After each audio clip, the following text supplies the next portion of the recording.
नमस्कार, मैं हूँ संजय शर्मा। आप देख रहे हैं 4 पीएम गुजरात। गुजरात लॉबी समझती है कि मेरे पास 1000 करोड़ रुपया है। महाराष्ट्र के बीजेपी के नेता मोहित काम्बोज की मैंने पोल पट्टी क्या खोली, उन्होंने मुझे 1000 करोड़ का नोटिस दे दिया। अवैध व्यक्ति जी से मैंने पूछा, इन चंदा चौधरी को कोई नोटिस नहीं देता, ट्रस्ट की बैठक में करोड़ों की गाड़ियों में बैठ के आया है। चंपत राय को एक सेफ जोन दी गई, क्यों दी गई, पूरी कहानी अभय द्विवेदी जी ने खोल दी। बढ़िया बातचीत है, सुनिएगा। 4 पीएम न्यूज नेटवर्क में बहुत बहुत स्वागत है अभय द्विवेदी जी आपका। आप मुझे बधाई दीजिए, आज मेरे नाम एक रिकॉर्ड और जुड़ गया देश में। व्यूअरशिप वगैरह का तो सब रिकॉर्ड आता था। एक मोहित काम्बोज साहब हैं, बनारस के रहने वाले हैं और मुंबई में बड़ी तूती बोलती है उनकी। देवेंद्र फडणवीस जब बने थे मुख्यमंत्री तो उनको गोद में उठा के वो डांस कर रहे थे। अमित शाह जी के निशाने पे रहते हैं। अमित शाह लेकिन जी देवेंद्र कभी भी फडणवीस को उन्होंने गोद में उठाया कैसे होगा? देवेंद्र फडणवीस तो बहुत भारी भरकम और लंबे तगड़े आदमी है। अरे वो उससे भी मोहित काम्बोज 6.5 6.25 फीट के भारी भरकम लंबे अच्छा चौड़े इंसान है। तो अच्छा उठा अच्छा। के डांस किया था, डांस बड़ा वायरल हो गया था। काम्बोज जी की गतिविधियां इसलिए रही हैं कि 2020 में सीबीआई ने उनके खिलाफ एफआईआर कराई थी, ईडी ने उनकी जांच करी थी, लेकिन वो बीजेपी की वॉशिंग मशीन में आ गए थे। तो लोगों ने सवाल उठाया कि इतना देवेंद्र फडणवीस आजकल पीएम की रेस में है, तो इतना इतने चर्चित आदमी को फडणवीस क्यों अपने पास रखे। मैंने एक वीडियो बना दिया था इंस्टाग्राम पे, उसको लाखों लोगों ने देखा था। तो इंस्टाग्राम का ये फोटो भी आप देख रहे होंगे, मेरा जो देख रहे हैं कि ये तो मैंने लिंक लगाया था। आज मोहित काम्बोजी ने, चूंकि वो पता नहीं कौन से जादू की छड़ी से झोला उठा के आए थे, वो हजारों करोड़ के आदमी हो गए, क्योंकि 1000 करोड़ का तो नोटिस उन्होंने मुझे भेजा है। तो आज मुझे सुबह से इतनी खुशी हो रही है कि मैं कितना बड़ा आदमी हूँ कि आदमी मुझसे 1000 करोड़ रुपए की उम्मीद कर रहा है कि मैं उसको मानहानि के लिए 1000 करोड़ रुपए दूंगा। अबे जी, सुन के कैसा लग रहा है? कितना अच्छा लग रहा होगा ना? मतलब आपको क्या पहली बार, पहली नजर में आपके दिमाग में क्या आया?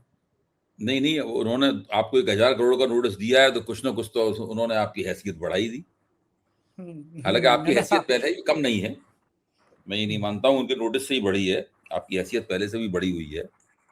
मैं पैसे के संदर्भ में नहीं कह रहा, मेरा कहना एक पत्रकार के तौर पर और बेबाक होकर, निर्भीक होकर अपनी बात कहने वाले अखबार नवीस के तौर पर आपकी हैसियत तो पहले से ही बढ़ी हुई है। जहां तक 1000 करोड़ के नोटिस का सवाल है, मुझे नहीं लगता इसके लिए ज्यादा चिंतित होने की जरूरत है।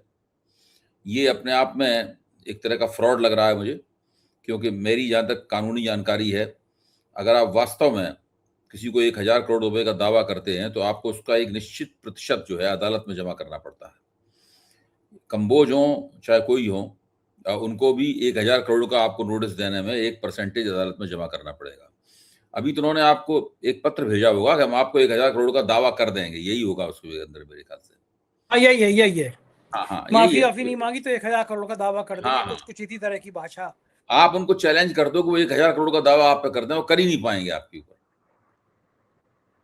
लेकिन लगा लगा मुझे बड़ा मजेदार आया, मुझे बहुत मजा। चलिए, हम्म, कह रहे ये तो निपटते रहेंगे हम, जो होगा वो देखते रहेंगे। राम मंदिर पे चर्चा करते हैं, और सबसे ज्यादा चर्चा में आज आया अखिलेश यादव का एक ट्वीट। में वो ढूंढ के निकाल के आपको पढ़ के सुनाता हूँ। अखिलेश यादव हम्म, आमतौर पे गुस्से में नहीं होते, मजे मजे के ट्वीट करते हैं। लेकिन आज उन्होंने एक गुस्से में ट्वीट किया, और वो जो है जो ट्वीट था वो अपने ही एमपी, मतलब अपने एमपी मतलब सांसद में जो एमपी रहे हैं उनका था कि निशिकांत दुबे ने उनके ऊपर ट्वीट किया। और फिर निशिकांत ट्वीट का दुबे का उन्होंने जवाब दिया कि अगर इन्होंने माफ़ी नहीं मांगी तो जो भाषा है निशिकांत दुबे की, वो लिखा है सार्वजनिक सार्वभौमिक वैधानिक चेतावनी। हम्म, जी जी। जितना सत्ता पक्ष के सांसद का विशेषाधिकार होता है, उतना ही विशेषाधिकार विपक्ष के सांसद का भी होता है। पुरुषोत्तम प्रभु राम की पुरुषोत्तम प्रभु राम जी की मर्यादा, सामाजिक शालीनता, सभ्यता और संसदीय परंपरा का मान रखते हुए हम भाजपा के सांसद को 10 मिनट का समय देते हैं कि वो झूठे ट्वीट पोस्ट को डिलीट करे, तथा उनके खिलाफ तत्काल नामजद रिपोर्ट दर्ज कराई जाएगी। साथ ही ये चेतावनी उन सबको भी है जिन्होंने झूठ फैलाया, वो भी सोशल मीडिया पर तुरंत डिलीट करें और सार्वजनिक माफी मांगे या कानूनी कार्रवाई के लिए तैयार रखें। वो याद रखे, भाजपाई किसी के सगे नहीं है। जब सालों साल कोर्ट कचहरी के चक्कर लगाने पड़ेंगे तो कोई संगी साथी बचाने नहीं आएगा। जो भगवान के नहीं हुए वो इंसान के क्या होंगे। पीडीए समाज को कलंकित और अपमानित करने के लिए भाजपाई और उनके संगी साथी के कुछ से झूठ प्रचार प्रसारित कर रहे हैं। पीडीए समाज एकजुट होकर इसका जवाब देगा। चढ़ावा, चंदा, दान चोरी का गिरोह जन आक्रोश के डर से अब अपने घरों में दुबका बैठा है, षड्यंत्र कर रहा है। अगर मुखबिरों के वंशजों में सत्य का साहस है तो अपने परंपरागत भूमिगत सोरंगी निवास से बाहर आकर अयोध्या वासियों के सामने सरयू का जल हाथ में लेकर बात करें, संपूर्ण विश्व के राम भक्त संज्ञान लें, दुनिया भर के सनातनी संज्ञान लें, अयोध्या के पूज्य साधु संत संज्ञान लें, माननीय सुप्रीम कोर्ट संज्ञान लें, माननीय लोकसभा अध्यक्ष संज्ञान लें, उत्तर प्रदेश अयोध्या के नागरिक संज्ञान लें, समस्त पीडीए समाज संज्ञान लें। निशिकांत दुबे टैग किए गए हैं।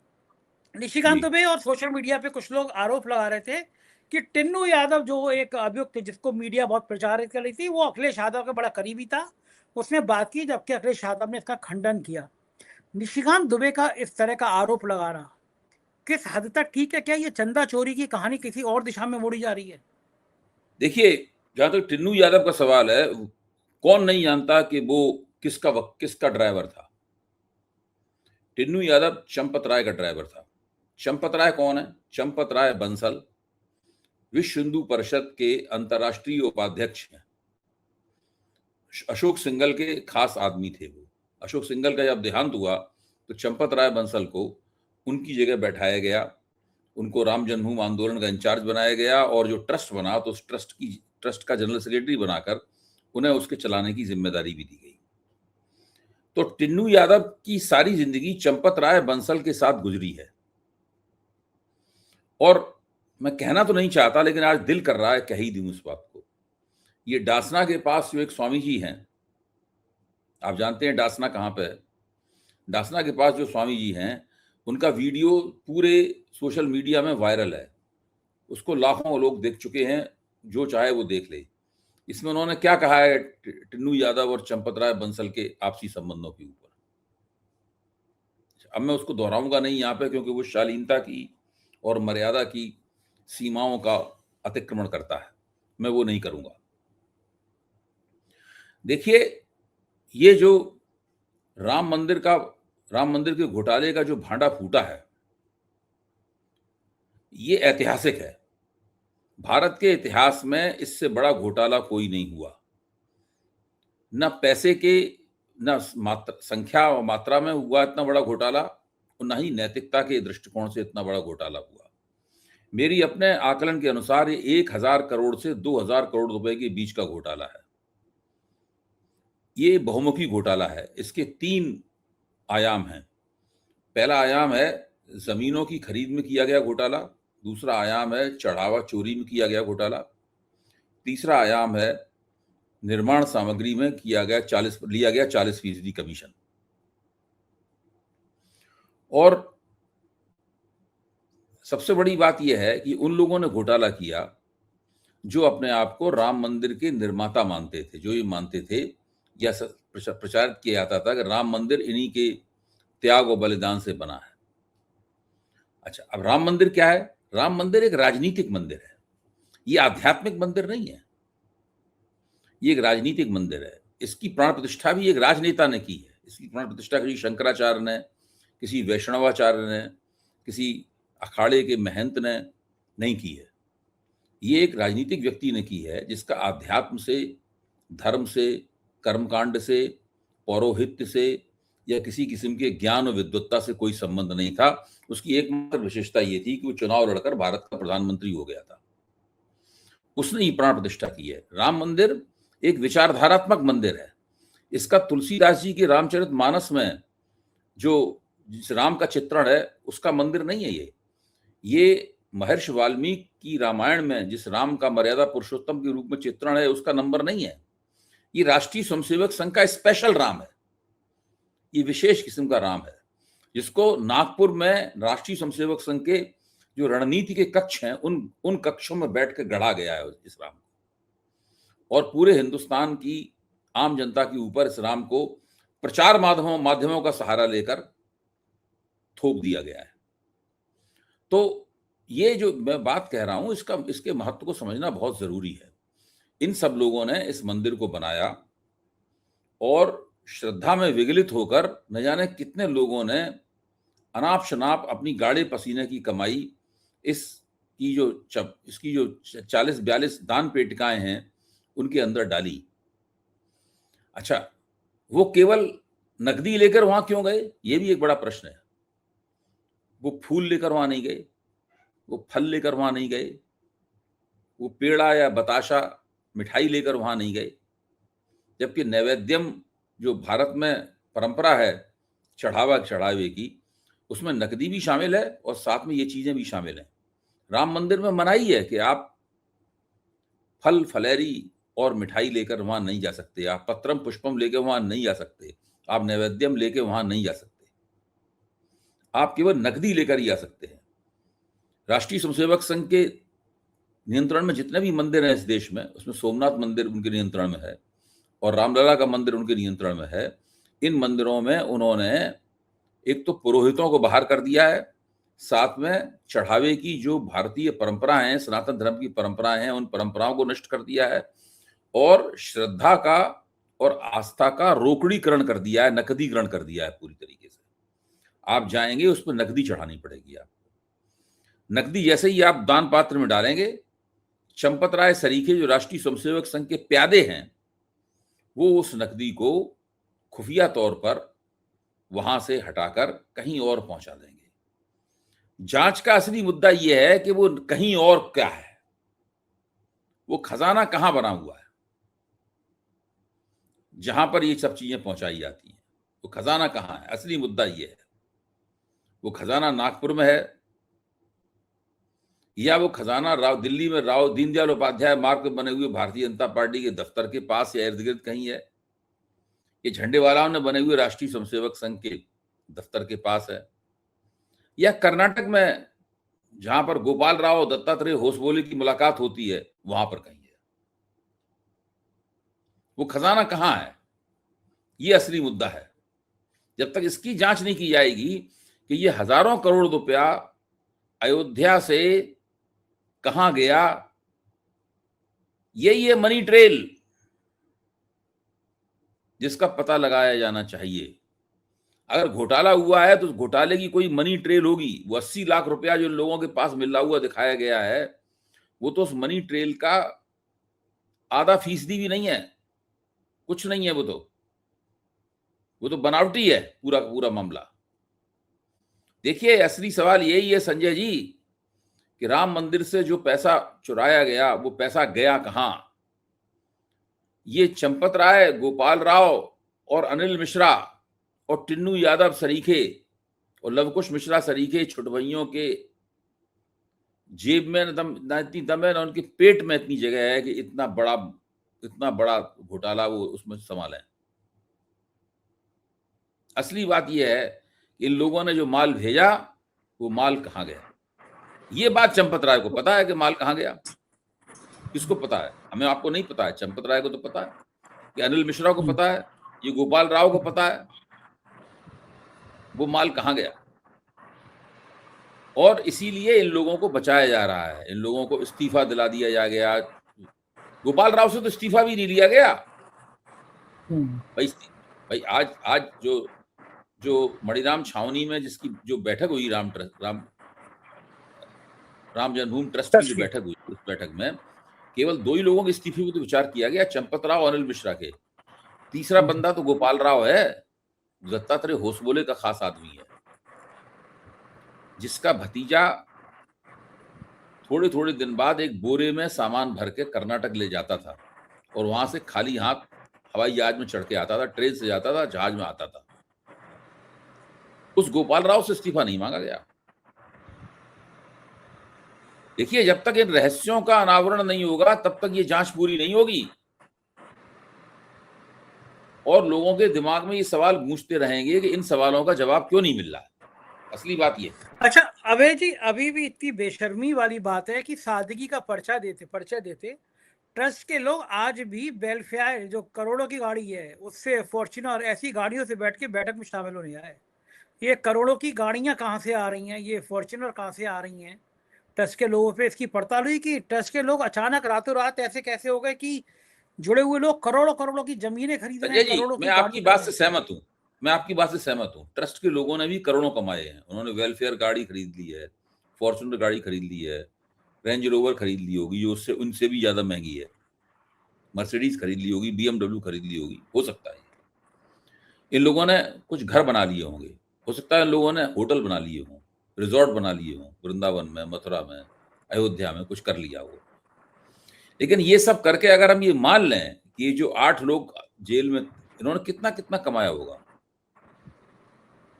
10-10 करोड़। चलो 10 करोड़ आपको कम लग रहा है तो मैं 20 करोड़ कर देता हूं। टिन्नू यादव ने 20 करोड़ कमाया होगा, लवकुश मिश्रा ने 20 करोड़ कमाया होगा। अगर मान लें औसतन कि 8 लोगों ने 20-20 करोड़ रुपया कमाया है तो कितना कमाया हुआ?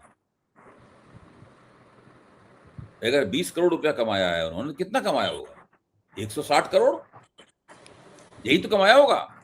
लेकिन ये घोटाला तो 1000 करोड़ रुपए से ऊपर का है। ये इन लोगों में दम नहीं है इस घोटाले को पचा जाना। ये चंपत राय में दम नहीं है, चंपत में दम नहीं है, अनिल मिश्रा में दम नहीं है, ये गोपाल राव में दम नहीं है इतने रुपए को बचा जाना। इतना मोटा पेट इन लोगों का नहीं है।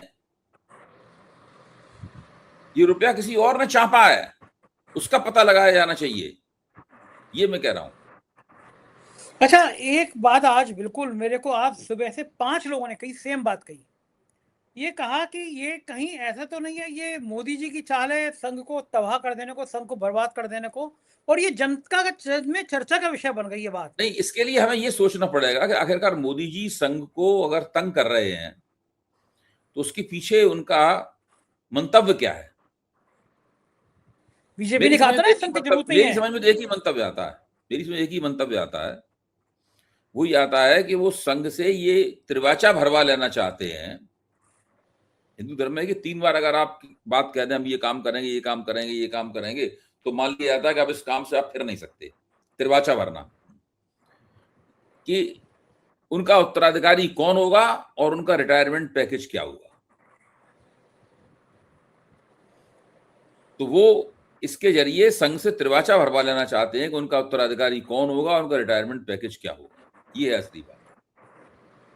अच्छा, आपको क्या लगता है वैसे कि मोदी जी को अगर छूट दे दी जाए कि आप अपना उत्तराधिकारी तय करो, तो वो किसको चुनेंगे? अमित शाह,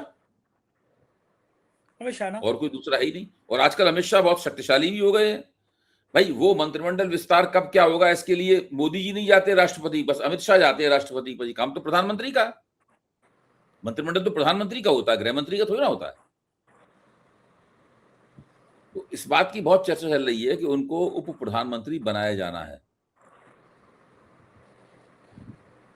उप प्रधानमंत्री और वो बनेंगे मुझको जो है, इससे सक्सेशन की या उत्तराधिकार की लाइन जो है वो खुल जाएगी, साफ हो जाएगी। मुझे वो 1000 करोड़ का नोटिस भी इसीलिए मिला क्योंकि मैंने पोल पट्टी खोल दी थी कि अमित शाह मिस्टर काम्बोज से बहुत नाराज हैं और ईडी की पत्रावलियां भी शायद तलब की गई हैं और दोबारा से सीबीआई के पर्चे खुल जाएंगे, इसीलिए काम्बोज साहब मुझसे बौखला भी गए क्योंकि अमित शाह वाकई में ताकतवर होते जा रहे हैं। दूसरा स्थिति ये है कि क्या इससे जनता में इतनी नेगेटिविटी फैली है, भारतीय जनता पार्टी को इसका क्या इतना बड़ा नुकसान हुआ है कि लोगों की अब मंदिर पे आस्था में कमी आए, चंदा चढ़ावा तो बहुत कम हो गया, देखिए बहुत ज्यादा कम। इसे समझना अभी बाकी है। जो बात आप कह रहे हैं इस बात को समझना अभी बाकी है, अभी पूरी तरह समझा नहीं गया है। भारतीय जनता पार्टी बहुत होशियार पार्टी है, सोच समझ के कदम उठाती है, कई बातों के बारे में आकलन कर लेती है पहले वो, और उसके आकलन कामयाब हो जाते हैं क्योंकि मीडिया पे उसका कब्जा है। अब आप देखिए आज पूरे दिन क्या हुआ, जब मणिराम छावनी में राम मंदिर ट्रस्ट की बैठक हो रही थी तो मीडिया में क्या हो रहा था? मीडिया में सब लोग हिंदुत्ववादी आंदोलन और भारतीय जनता पार्टी की विरुद्धावलियां गा रहे थे। लगातार मीडिया में ये समझाया जा रहा था, बताया जा रहा था कि भारतीय जनता पार्टी का राम मंदिर आंदोलन में कितना महत्वपूर्ण योगदान है, यानी राम मंदिर आंदोलन कितना महत्वपूर्ण था, क्यों ये बहुत जरूरी आंदोलन था, क्यों उसको होना चाहिए था, भाजपा ने कितनी शानदार इसमें भूमिका निभाई, ये सब बातें बताई जा रही थी। तो पूरी तरीके से इस मौके का भी इस्तेमाल इन लोगों ने इस डिस्कोर्स को आगे बढ़ाने के लिए किया।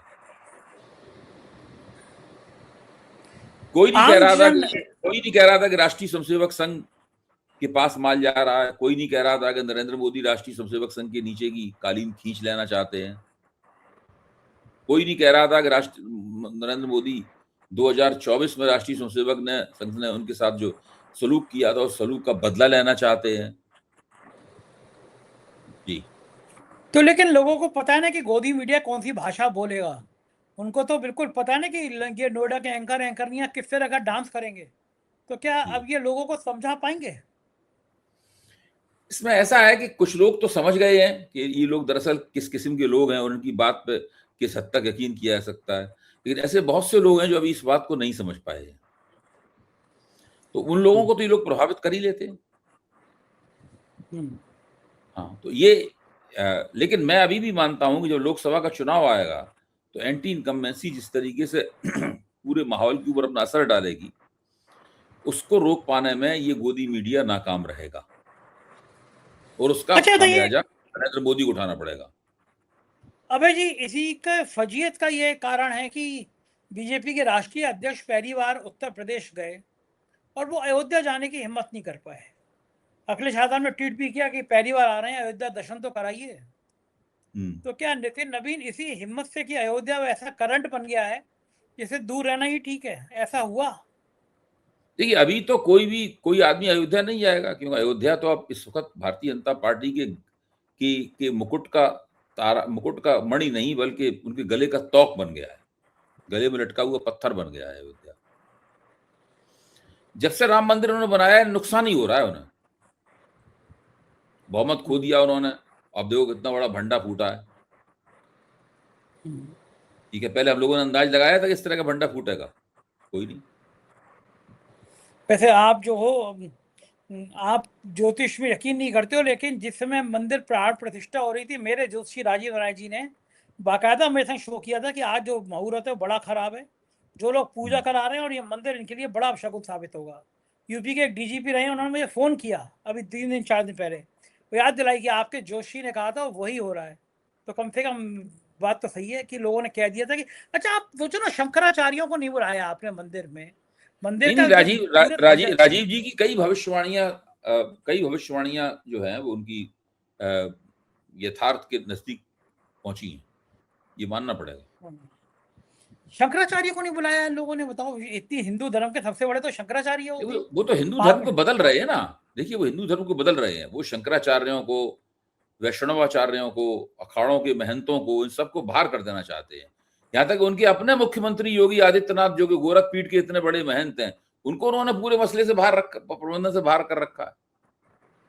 क्या आप अच्छा, समझती मुझे हैं? अबे जी एक जिसको सलाह उन्होंने उत्तर दीजिए। प्रदेश का मुख्यमंत्री बनाया है, उसको राम जन्मभूमि पे कोई अधिकार नहीं है उसको कुछ करने का। अच्छा अबे जी, मुझे एक सलाह दीजिए, मतलब एक सुझाव दीजिए जो प्रधानमंत्री तक मैं इसको कैसे पहुंचाऊं, मतलब उनके काम का सुझाव है। जैसे महात्मा बुद्ध ने के नाम पर बौद्ध धर्म बन गया, ऐसे कई धर्म है, जैन धर्म है, आर्य समाज धर्म है, एक महापुरुष हुआ और उनके नाम पे धर्म बन गया। तो हिंदू धर्म की पुनर्संरचना के नायक हमारे प्रधानमंत्री क्यों नहीं सकते? देखिए, केदारनाथ में जब वो हाँ, तो ध्यान लगाते जब हैं, वो गुजरात के मुख्यमंत्री थे तभी मोदीत्व की स्थापना उन्होंने कर दी थी।